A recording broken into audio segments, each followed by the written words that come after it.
It is 7:48 and we welcome you back in this morning. Well, if you have a dog like a bulldog, a French bulldog, or maybe Boston Terrier, you know that their breathing can be a little problematic due to their little compressed snout. They make funny noises. It can also affect, though, some breeds of cats as well. So what can be done to make your pet's breathing as easy as possible? Dr. Murray Wood is a small animal veterinarian surgeon at Veterinary Specialist of Birmingham. She is joined once again by our regular guest, Dr. Jerome Williams from Red Mountain Animal Clinic, and they have brought the cutest French bulldog with them this morning. And hey, buddy, good morning to both of you. Good Sorry, morning. I go to the dogs first. You are so sweet. Absolutely. And so this is a French bulldog, and they're so cute, and their faces aren't as compressed as maybe some, but they do have breathing issues as well, right? Yes, ma'am. So these types of dogs are known as brachycephalic. Just put him in your lap, Dr. Williams. He don't like sitting up on that. There we go. So these breeds are brachycephalic dogs. What does that mean? So their skull is a little bit compressed, not quite as long as maybe your German Shepherd dogs or your Labrador dogs, but they still— You can hear them snorting now.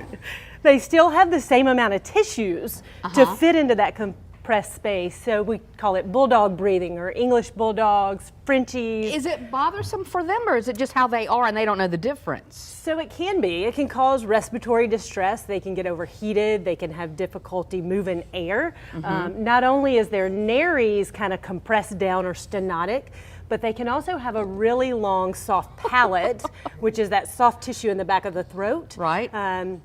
And it can act like a curtain over their windpipe and cause them difficulty moving air. Now, is this when they're excited, playing, or when they're sleeping, or both? Both. So you hear them, people will talk about, or owners that have bulldogs or Frenchies or pugs, that they snore a lot.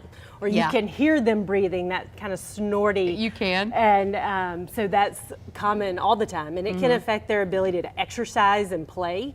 How bad is bad, doctor? How bad is it so bad that we need them to see you? So from a surgery standpoint, we would like to be preemptive to kind of prevent some of those secondary changes.